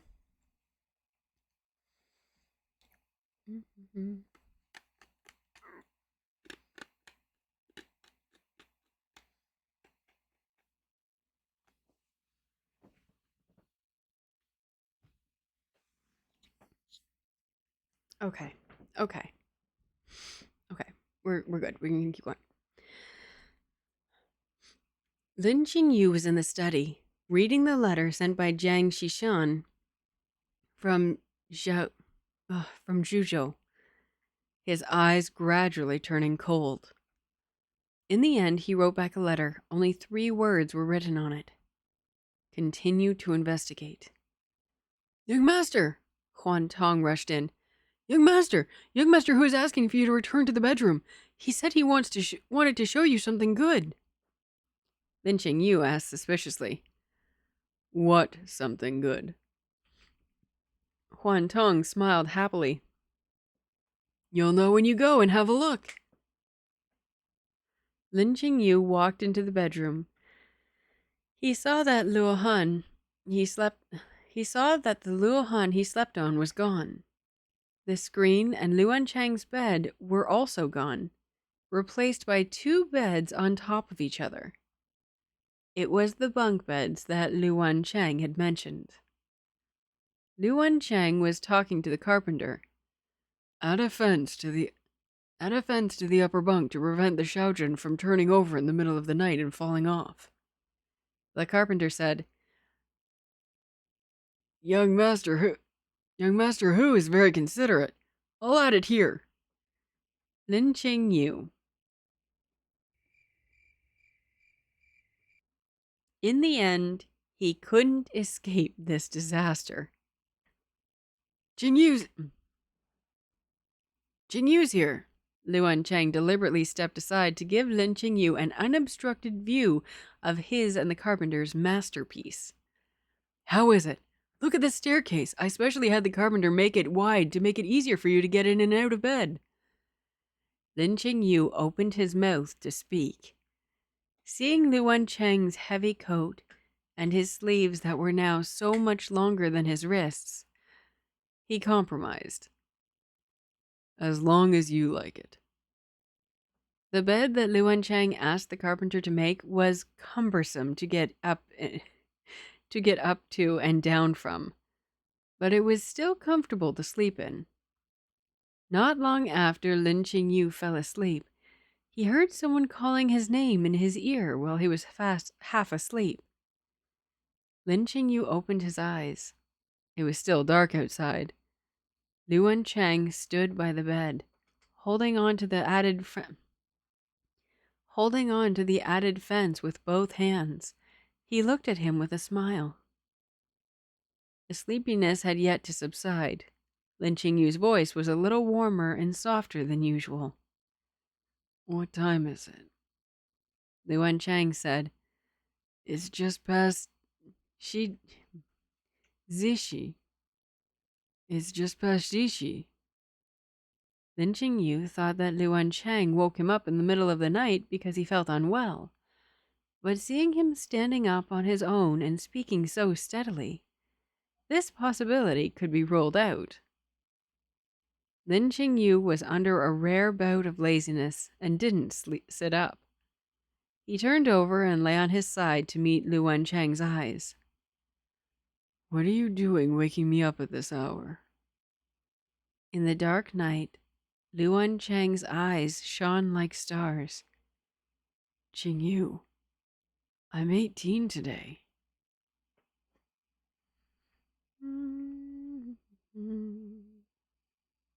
So I'm assuming it's his original body is 18 today. You come here. Come here. Come here. Thank you. Why are you bugging Mommy? Come here. Hi. Hi. Yes. Hi. Your fan is turned on. The window is open. You don't need to be up here.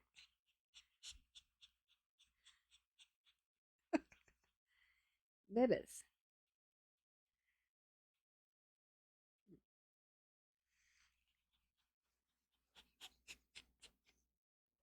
You just good. It's not cuddle times. No cuddle times. No. Go lay down. It's bedtime. Go to bed.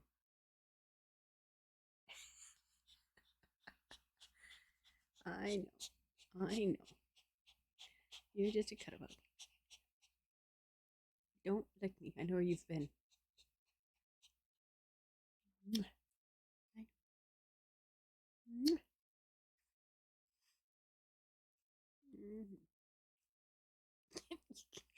Yes, that's my headphones. Thank you. I don't need any more. Let's get you. Just scratch, scratch, scratch, scratch, scratch. Ooh, scratches. Okay.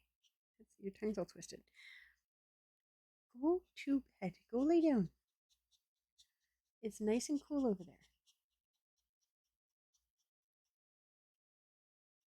Even your breath is nice and cool. You're fine. Why? You're so cute, though. He's a you baby. Okay. I've got one more chapter to read, and then we're going to bed. Okay? One more chapter. We're going to bed. Good time. My kisses. Mwah. Okay. Go on. Go on.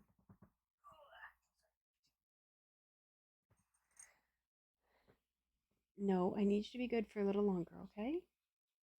Please? Be good for a little longer.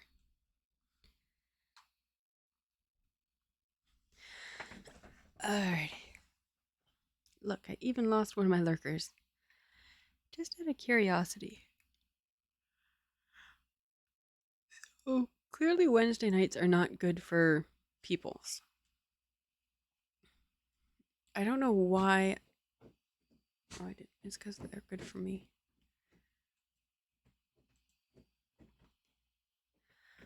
Okay, there's more of us now, so that's good. 4, 2, 1, 22, 21. I don't know. You can hear him fluffing the carpet in the background. Okay. Ooh. This looks... I feel we're getting close. We gotta be getting close. Alright, so this will be the last chapter of the night. Let's try to get this done. Try to get this done. Chapter 31. Is it time to start preparing for the funeral of young Master Hou? Lin Qingyu couldn't react for a while. Wancheng is 18 today? According to Wancheng's 8 characters, he was already long past 18. He was actually approaching the age of weak crown, 20. This 18-year-old wasn't Wancheng. It could only be him. It was only a birthday, and it wasn't multiple of 10 birthday. If this was his own birthday, Lin Qingyu wouldn't have cared about it, much less waited specifically and woken up someone in the middle of the night for it. If this was before, he would have driven him back to the bottom bunk, turned around and continued to sleep. But Wancheng's eyes were so clear and bright, as though he'd been looking forward to it for a long time. Just to share this little secret with him at this moment. Lin Qingyu sat up. He swept his long, messy hair past his shoulders and walked down the steps to get out of bed. He could hardly make out anything in the dark, and his clothes brushed against the ground. Going down the stairs, it was all too easy to carelessly make a misstep. Lin Qingyu really couldn't understand how he had been convinced into accepting this bunk bed that was so far out of this world. Be careful. A hand stretched out, thin and fragile like broken cold jade. Lin Qingyu also stretched out his hand, but he didn't dare to borrow any strength from it. He placed his hand ever so lightly on Wancheng's palm. Wancheng's cold extremities were an old problem. Lin Qingyu didn't process any sort of yang-heavy physique, but his hands were still much warmer than his. Wancheng felt the warmth and softness in his palm. and before he had time to react, Lin Qingyu had already landed safely and released his hand. Was this considered hand-holding? Held, but not completely held? Then Wancheng let out a couple of muffled coughs. Feeling exhausted, he had to sit back on the bed. He said with a smile, "I wasn't planning on waking you up either, but 18 is very important to me. I wanted to share this moment with you." Lin Qingyu used a fire stick to light the candle. He asked, "What is so important about being 18? In my hometown, there are a lot of things boys can do once they turn 18, and the same goes for girls. For example, you can play until late at night. You can stay outside by yourself, and you can..." Wancheng stopped, his eyes lingering on Lin Qingyu's lips, as if he were a little embarrassed. "I've been looking forward to this day since I was a child. After I got here, I've been counting the days in my heart." Regarding Wancheng's true identity, the two have always had a tacit understanding. If Wancheng didn't bring it up, Lin Qingyu never took the initiative to ask. However, he was still able to piece together the image of this other person from Wancheng's occasional words. He didn't know how the boy turned into Wancheng. He didn't want to believe in the supernatural, but he believed in his own gut feelings. The boy was probably a smart and lazy teenager, in good health but always lacking sleep. He certainly wouldn't have been someone who worked hard in school. While the teacher lectured on top of the podium, he slept soundly off of it. Yet, despite this, he could still win the top spot for all their assignments. He must have very good looks and has unwittingly captured the hearts of many of his classmates. The snacks he received from his admirers he shared with his friends. It was a pity that he was too lazy to even respond to other people's good impression, so much so that he was never even held a girl's hand. And today was the boy's 18th birthday. In this way, in your hometown, the 18th birthday is more important than your 20th birthday. Yes, I was just 17 when I came here. I thought I wouldn't live to be 18. I didn't expect to be delayed until now. Lin Qingyu asked knowingly, "Oh, and to whose credit could it have been that you've been able to persist to your 18th birthday?" "Of course it's to our Dr. Lin's credit." His body was too weak, and though Wancheng couldn't get his words to come out loudly, a smile could be made out in his tone. "Qingyu, I'm really happy that I was able to live to reach 18. So no matter how it was supposed to be originally, Dr. Lin, who instead of poisoning me, gave me an extra half a year of life, has always been, in my eyes, a beautiful and kind-hearted protagonist."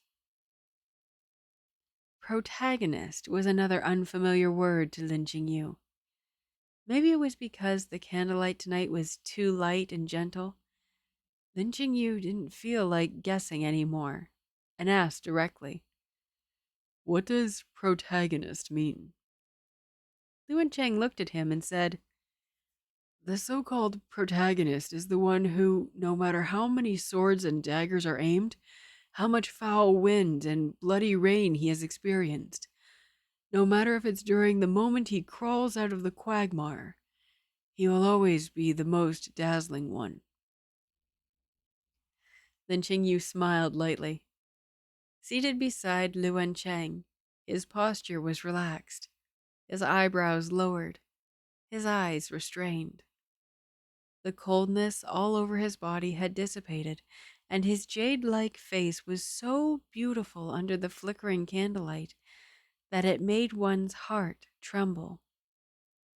With just one glance, Liu Wancheng quickly looked away, not daring to look again. Shoulder to shoulder, the two sat side by side on the edge of the lower bunk. Liu Wancheng wanted to say something else, but found himself inexplicably lost for words. His Adam's apple bobbed up and down. He couldn't squeeze out a single word. Only the half-dead thing in his chest jumped violently. Lin Qingyu didn't notice the way he was acting strange. He asked, "In your hometown, what are the customs for celebrating birthdays?" Liu Wancheng thought about it and said, We eat longevity noodles." Then Qingyu said, "I'll have someone help you make it." Taking advantage of it being his birthday, Liu Wancheng reached for a yard after getting an inch. "Why won't you be the one to help me make it?" Then Qingyu paused and said, "I'm not very good at it." Liu Wancheng just smiled, his eyes curving. "Then just do what you can." Although Lin Qingyu was not born to a rich and noble family, he was still a proper young master. He had been served by others since he was a child, so he was naturally not very good at cooking. If they were to talk about what he was good at, then that would be... Then Qingyu stood up. "Undress." Liu Wancheng was momentarily stunned, thinking that he had misheard. "What?" "I'll give you an acupuncture treatment so that you can sleep more peacefully tonight." Liu Wancheng's smile froze on his face. He raised his hand and scratched his eyelids with the pads of his fingers. "Thank you." On Liu Wancheng's 18th birthday, Lin Qingyu gifted him a good night's sleep. Soon it was going to be winter. Hua Lu folded and piled up the spring and autumn clothes. She put them in the cabinets and changed them out for the thick clothes of autumn and winter. Last year's cold weather clothes were all put in boxes. Hua Lu spent a lot of time sorting them out. Unexpectedly, she found a special set of gorgeous brocade robes in the depths of the wooden box. It was the wedding dress Lin Qingyu wore when he married into the Hou mansion. Both the crown and veil he wore that day were packed together with it. Unmarried girls were always enthralled by wedding dresses. Hua Lu unfolded the wedding dress and hung it up. Admiring, she said, "Young master, Xiaojun, look at what I found." Liu Wancheng looked over but couldn't understand what she was excited about. "What is this?" "This is the wedding dress Xiaojun wore when he got married. Don't you remember?" Liu Wancheng sat up straight and looked at it for a long time. He said, "It seems it is." Lin Qingyu said indifferently, "What are you doing taking this out?" Hua Lu smiled and said, "Xiaojun usually wears plain clothes dyed only a single color, and the one you wear most often is white. I have never seen you wearing bright colors." Huan Tong interjected, "Didn't you see him the day young master and young Master Hou got married?" "At that time, young master was wearing a veil to cover his face. It doesn't count since I didn't see his face." Hua Lu looked at the thoughtful Liu Wancheng and joked playfully, "Young master, when you lifted the veil and saw Xiaojun in his wedding dress, were you shocked?" Liu Wancheng was heartbroken. "I forgot." The only thing he remembered was seeing a great classical beauty upon waking. Then he was too busy being shocked that he forgot to engrave the beauty of this man in his heart. After all that, he was so sleepy that he fell asleep. Looking back now, he only remembered that he was good looking, but he really didn't have an impression of just how good. Hua Lu's eyes narrowed. Hua Lu's eyes narrowed. That was a once-in-a-lifetime event. How could you forget? There is nothing surprising about it. Lin Qingyu added a few pieces of charcoal to the brazier in front of Wancheng. I myself don't remember how young Master Hou looked in his wedding clothes. On their wedding night, all he thought about was how to poison Wancheng to make him die sooner. How could he have had any other thought to spare on looking at some wedding clothes? Wancheng pushed the wheelchair to stand before the unfurled wedding dress. He reached out and touched the gorgeous golden silk. He said, Tell me, Qingyu, how much money will it take for you to wear it again? Tell me, Qingyu, how much money will it take for you to wear it again and show me? Lin Qingyu didn't even lift his head. If you want it worn so much, why don't you wear it yourself? Just a sec, I gotta hydrate. I'm closing up.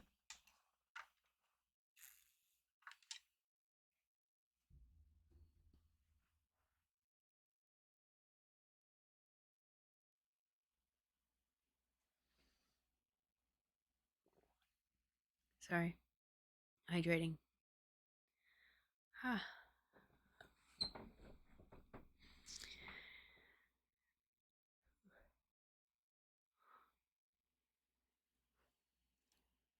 Oh, that's better.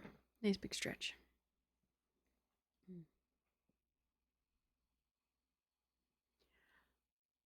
I'll wear it. We can wear it together. Seeing that Lin Qingyu remained unmoved, Wancheng said cheekily, Please, oh miracle-working Dr. Lin.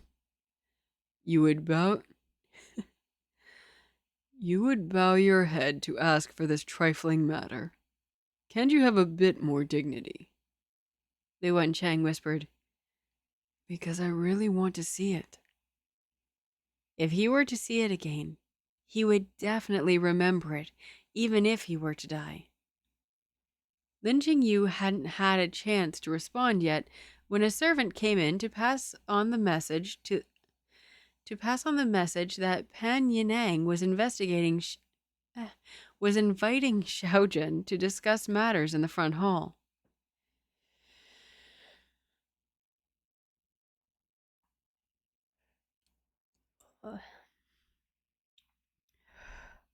Early this morning, Luna and Tao had taken a carriage to the palace.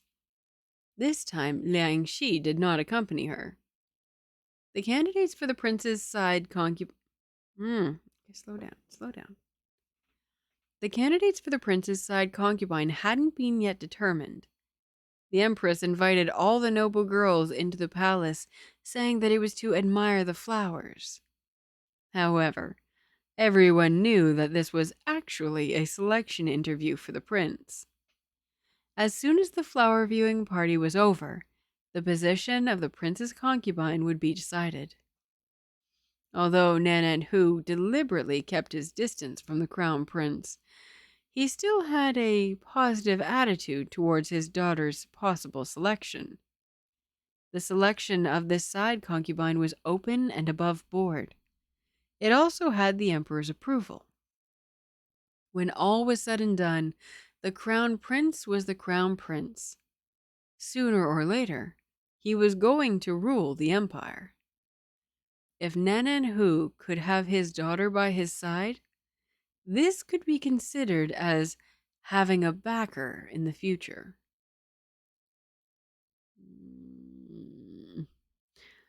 According to the Momo in this second young lady's courtyard, The second, oh, sorry, that was too late.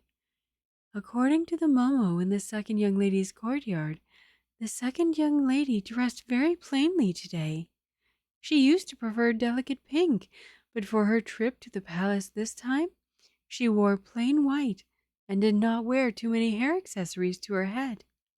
Pan Shi said. Compared to the other noble girls, I'm afraid that while she may appear more elegant, but not rich enough. Lin Qingyu sneered.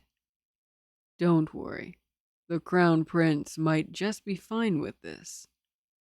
Pan Shi said cautiously. I also heard that her makeup for this time's trip to the palace was a bit strange.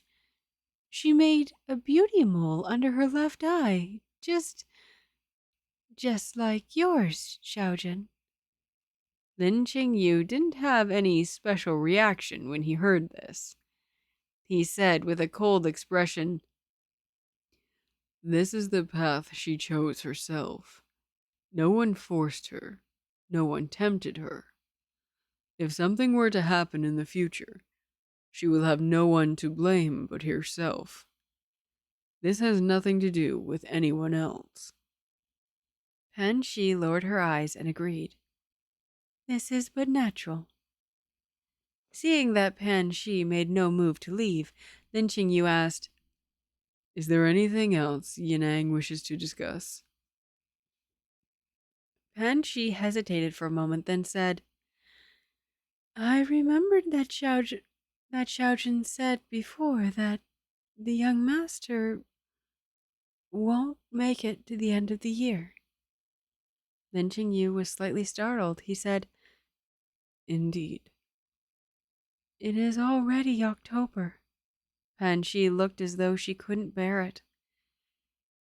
Is it time to start preparing for young Master Hu's funeral?